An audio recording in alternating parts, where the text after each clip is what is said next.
अस्सलाम वालेकुम।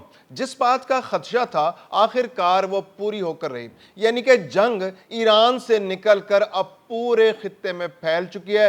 खलीज का कोई मुल्क ऐसा नहीं है जो बराह रास्त जंग की लपेट में ना हो। जो बहुत बड़ी बात थी कि जो खलीजी ममालिक थे वो ईरान पर जवाबी कार्रवाइयाँ नहीं कर रहे थे, लेकिन अब खलीजी ममालिक की जानिब से भी ईरान पर जवाबी कार्रवाइयाँ शुरू कर दी, क्योंकि उनके सब्र का पैमाना भी लबरेज हो चुका है।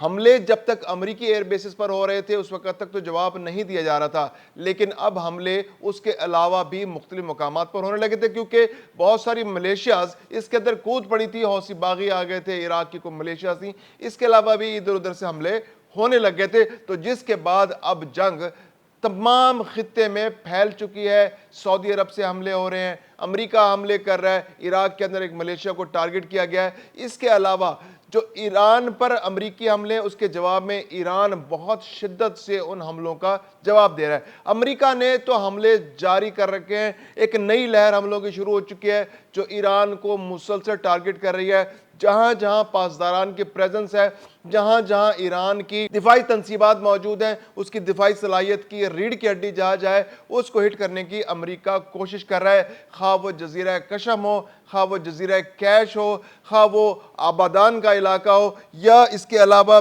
बंदर अब्बास की पोर्ट हो या वो शहर हो, ये तमाम वो इलाके हैं जो इंतहाई अहमियत के हामिल है। बंदर अब्बास जो है वो पासदारान का मरकज है, वहां पर बहुत बड़े पैमाने पर एक बंदरगाह, एक बड़ी बंदरगाह और इसके अलावा दिफाई निज़ाम, उसका पूरा नेटवर्क ईरान का मौजूद है, जहां से वो साहिलों की निगरानी करता है, जहां से वो अपनी तिजारत चलाता है, जहां से उसकी नेवी काम करती है, जो जहां से वो आबनाए हॉर्मस को कंट्रोल करने के पोजीशन में आता है। इसके अलावा वो मुखालफिन पर हमला करता है। तो ऐसी जगह को टारगेट कर रहा है अमेरिका, ताकि आबनाए हॉर्मस में जो उसके जहाज़ों की आमदरफ्त और उसके इत्तेहादियों के जहाज़ों की आमदरफ्त जो है वो इंश्योर हो सके। इसके अलावा जजीरा कशीम है, ये एक बहुत ही इंपॉर्टेंट जजीरा है। इसके अलावा वहाँ पर आबदान का इलाका है जो तेल की सनत के हवाले से बहुत इंपॉर्टेंट है।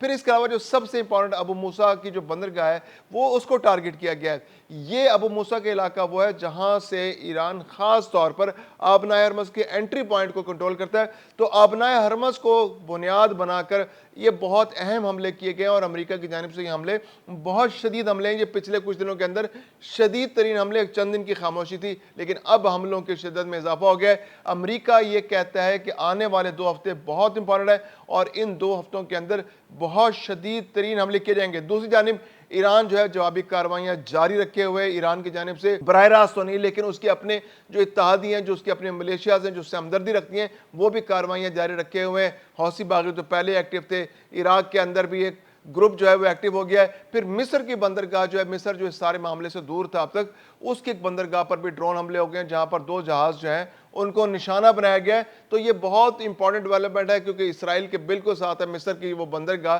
और जहां पे टारगेट किया गया। फिर उर्दन का इलाका जो है वो भी निशाना बनाया जा रहा है। उर्दन जो इस जंग का बराह रास्त हिस्सा नहीं है, लेकिन अमेरिका के इत्तेहादी होने के हवाले से ईरान उसको मुस्तकिल निशाना बना रहा है। वहाँ जो अल अजरक की जो बेस है उसको निशाना बनाया जाता है। फिर इसके अलावा वहाँ पर मुख्तलिफ तनसीबात जो अमेरिका की प्रेजेंस है, क्योंकि अमेरिका जब यहाँ से अपने उसने फौजी कम किए तो वह इसराइल में और उर्दन में उनको पनाह दी उसने। वहाँ पर बहुत बड़ी बड़ी छावनियाँ हैं, वहाँ पर बड़े बड़े वहाँ पर उनके रिहायशी मंसूबे हैं, जहाँ पर जो अमेरिकी फ़ौजी मौजूद रहे हैं और अब भी मौजूद हैं बड़ी तादाद में। तो उनको ईरान की जानिब से टारगेट किया गया और बड़े पैमाने पर जानी नुकसान की इतलात पहले मौसूल होती रही हैं। तो उसके जवाब में जब भी उर्दन पर हमला किया ईरान ने, तो अब सऊदी अरब और अमेरिका की जानिब से भी जवाबी कार्रवाइयाँ, और ख़ासतौर पर इराक को टारगेट किया जा रहा है, इराक के जो मलेशिया उसको टारगेट किया जा रहा है। अमेरिका का यह कहना है कि उसने इस सारे मामले के अंदर इराक की हुकूमत को ऑन बोर्ड रखा हुआ है। इराक के जो वज़ीर आज़म है, इराक के जो वहाँ कर क़यादत है, उसको अमेरिका ने पहले इत्तला दे दी थी कि ये इस मलेशिया को टारगेट करने जा रहे हैं, क्योंकि ईरान पसंद मलेशिया जो है, ईरान की जो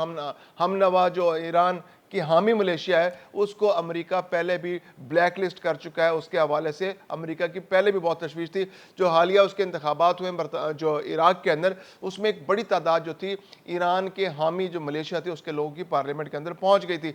तो उसमें इंश्योर किया अमेरिका ने, वहाँ पर चूँकि अमेरिका का बहुत असर रसूख है इराक के अंदर, बहुत ज़्यादा दबाव, उसके माशी मामलात को बड़े हद तक वो कंट्रोल कर सकता है। تو امریکہ نے انشور کیا کہ نہ تو وہاں کا وزیر اعظم ایسا بنے جو ایران کا حامی ہو یا پھر ایران کا پروردہ ہو یا ایران کا بہت بڑا سپورٹر ہو، اور پھر اس کے علاوہ جو پارلیمنٹ کے ان کے چیف بن گئے تھے جن کے بارے میں اطلاعات یہ تھی کہ وہ ملیشیا سے تعلق رکھتے ہیں، عراقی ملیشیا جو کہ ایران نواز ہے، تو اس کو بھی انشور کیا گیا، اس کو بھی ہٹایا جائے۔ تو اب عراق کی گورنمنٹ کو آن بورڈ لیتے ہوئے امریکہ نے وہاں پر حملے کیے اور اس ملیشیا کو ٹارگٹ کیا جا رہا ہے۔ سعودی عرب اس میں کس طرح سے شامل ہو گیا، کیونکہ سعودی عرب پر بھی حملے کیے جا رہے تھے۔ ان حملوں کی ٹائمنگ کے حوالے سے ایران اور عراق نے کافی تشویش کا اظہار کیا تھا۔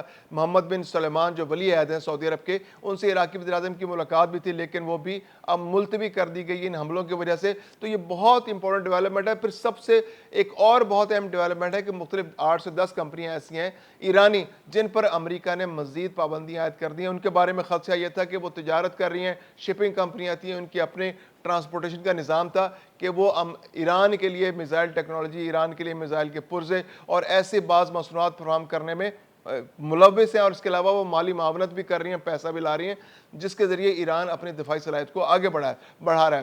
تو امریکہ نے ان تمام 8 سے 10 جو کمپنی ہے ان پر پابندی لگا دی۔ اب یہ پابندیاں جو ہیں یہ اس کے بہت دور اثرات ہیں، کیونکہ ایک تو یہ ہے کہ براہ راست امریکہ ان کمپنیوں سے تجارت نہیں کرے گا، پھر اس کے علاوہ یہ کہ عالمی مالیاتی ادارے اور جو مختلف فرمز ہیں ان پر بھی امریکہ دباؤ ڈالے گا کہ ان جو کمپنیاں، جو شپنگ کمپنیاں، ان کے ساتھ ٹریڈ نہ کی جائے، ان کے لیے فائنینسنگ نہ کی جائے، یا ان کے لیے جو دیگر ضروریات کاروبار سے متعلق ضروریات ہیں ان کو فراہم نہ کیا جائے۔ پھر اس کے علاوہ امریکی شہریوں کو روکا جائے گا کہ وہ ان کمپنیوں سے کسی بھی طرح سے کوئی کاروبار نہ کریں۔ پھر یہ سارے معاملات تو اس سے ایران کی جو برآمدات ہے، جو تیل کی برآمدات ہے، جو ایران کی باقی ضروریات زندگی، جو اشیاء صرف ہے، یا ویسے اس کی جو ایکسپورٹس ہیں جو پیٹرولیم ریلیٹڈ ہیں، یا جو کیمیکلز کی جو اس کے ایکسپورٹس ہیں، وہ بہت بڑے پیمانے پر متاثر ہوں گے، اور وہ شپنگ کمپنیاں جو ہیں اب امریکہ اور اس کے اتحادیوں کے ساتھ اس طرح سے تجارت نہیں کر سکیں گی پہلے جیسے کر رہی تھی۔ جیسے امریکہ اپنے اتحادیوں پر دباؤ بنا سکتا ہے کہ آپ ان شپنگ کمپنیوں کے ساتھ